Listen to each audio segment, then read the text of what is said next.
The next thing that I want to get is a nice background image, and again for that we will just go to like Flickr or Google Images, and remember to just watch the copyrights on these images, and then you can just we'll be easily able to, if we put a background image right here, it's going to pop in right behind that house.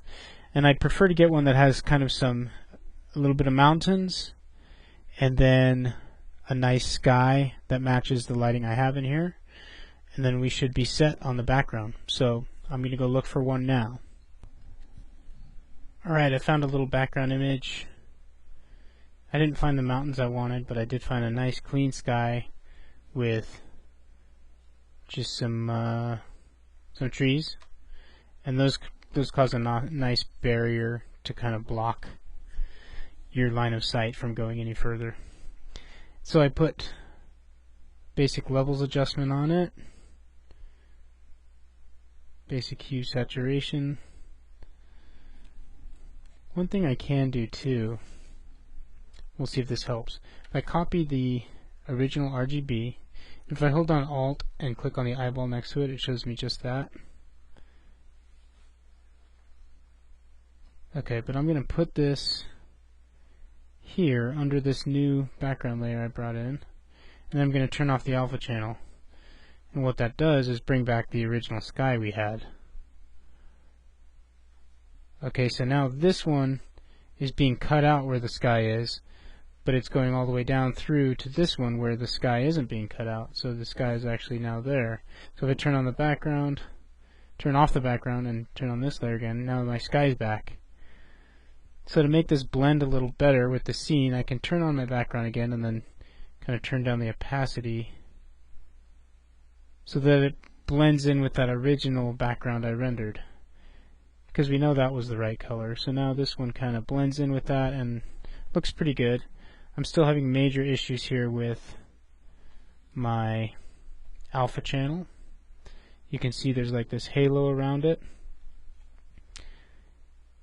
There's a couple things you can do with that. You could do this here. If you take this and delete the mask altogether, it'll ask you apply mask to layer before removing. Just hit apply, yes.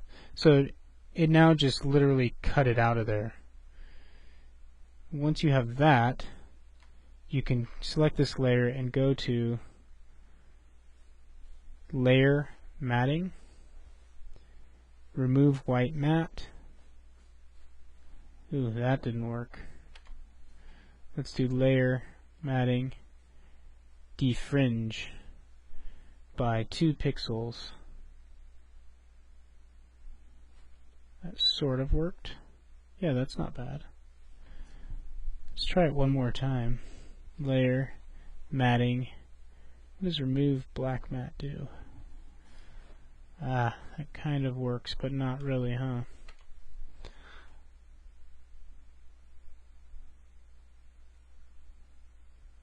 Let's undo that. Layer matting defringe. 1 more pixel. Nope. Layer matting defringe. Okay. It sort of did what it's supposed to do, but there's still a little bit of fringe around that alpha channel that I'm not liking at all. So you can also hold down Control and select this layer, and then select inverse, and then hit Control H to hide your selection, but then hit delete and delete again. And what it's doing is just chipping away at that fringe. I've selected everything on that has no pixels here, and sometimes you get like a half pixel there, and so that's what you're seeing in your fringe. So it's when you hit delete like that, it's just deleting those half pixels and kind of cleaning it all up. What you do sacrifice is some of the detail in your tree now. So these leaves look a little funky, but it looks better than it did with that fringe on it. Actually, I'm not liking...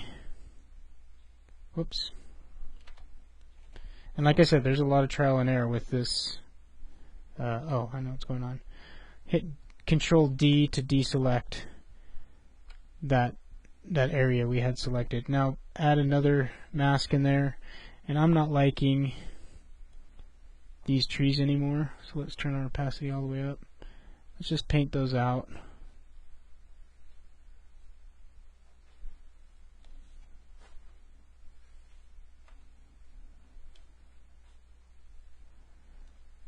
We'll have to paint them out below too. They got a little too messed up with our alpha channel.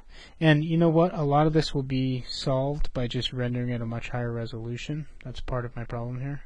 This is really low resolution, so it has a hard time just cutting out an alpha channel perfectly when, you know, when the resolution is so small. You can see why it would have problems cutting out around things like that. Okay, let's just on this layer down below, we need to kind of, so if you're in the brush tool here and you hold down Alt, it'll sample this color right here and it'll change your foreground color to that. So then if I just, oh, that didn't work. Let's get a brush that's like an airbrush, sample right here, kind of paint out those trees a little bit. Let's turn the opacity down just a tad. Make sure we're feathering it in nicely. Sampling, coloring it out so that sky is all blue and there's no more trace of those trees back there. Okay.